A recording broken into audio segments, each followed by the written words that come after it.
नमस्कार मित्रांनो, माझे नाव आहे Shubhangi and daily life and trend with Shubhangi चॅनलमध्ये मी तुमचं स्वागत करते. व्हिडिओ काढायचं असं काही विशेष कारण नव्हतं, पण आपल्या आजूबाजूच्या परिसरात, समाजात अशा विविध घटना घडत आहेत, त्याच्यामुळे मला व्हिडिओ काढायचं भाग पडले. मी इथे फसले आहे, तुम्ही फसू नका, असे शेवटचे शब्द होते तिचे, जे एका भोपाळच्या आलिशान घराण्यातून बाहेर निघण्याचे प्रयत्न करत होते. पण आपल्या ह्या समाजाच्या आवाजाने ते तिथेच दाबून टाकले. मध्य प्रदेशची राजधानी भोपाळच्या राहणाऱ्या एका रिटायर्ड जजची सून म्हणजे ट्विशा शर्मा हिच्या मृत्यूने सगळे जगच हलवून टाकले आहे.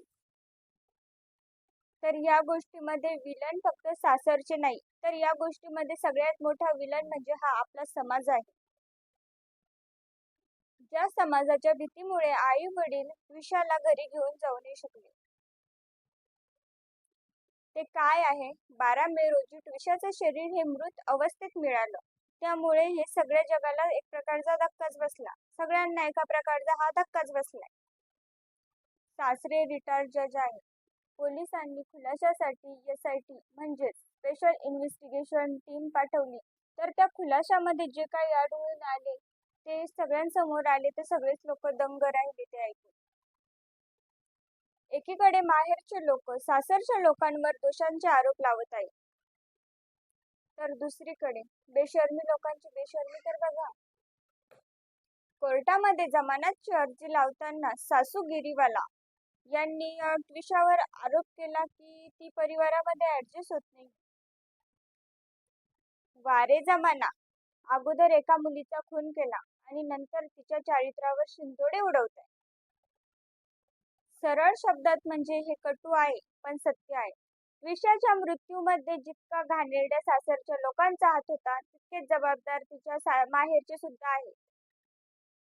हा, जेव्हा ट्विशा तिच्या आईला म्हणत होती मला इथून घेऊन चला, जेव्हा ती तिच्या मैत्रिणीला म्हणत होती मी इथे फसले आहे, तेव्हा तिचे आई वडील काय करत होते?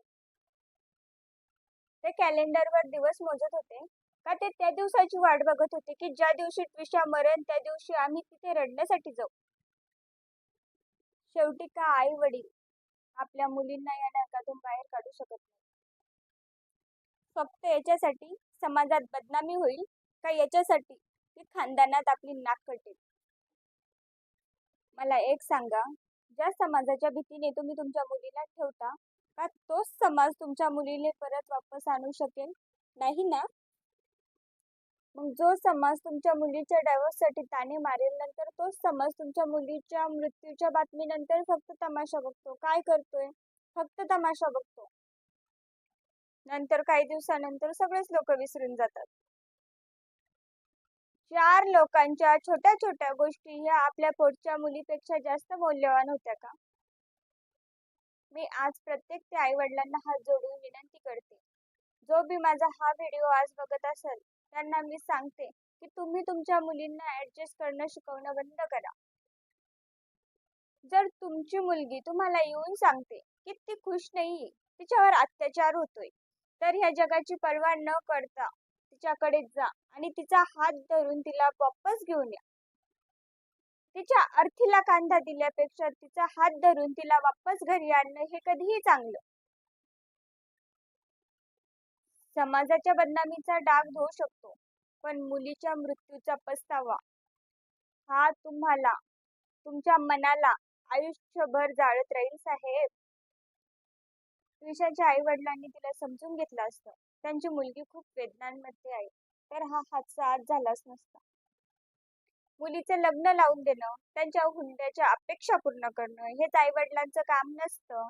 तर ज्या घरी मुलगी तुमची दिलेली आहे तिथे ती मुलगी तुमची सुखरूप आहे का हे तपासणं पण आई वडिलांचं कर्तव्य आहे. याच्यावर तुमची काय राय आहे हे मला कमेंट करून नक्की सांगा. जर तुम्हाला हा व्हिडिओ आवडला असल्यास लाईक करा, शेअर करा आणि माझ्या चॅनलला सबस्क्राईब करा. धन्यवाद.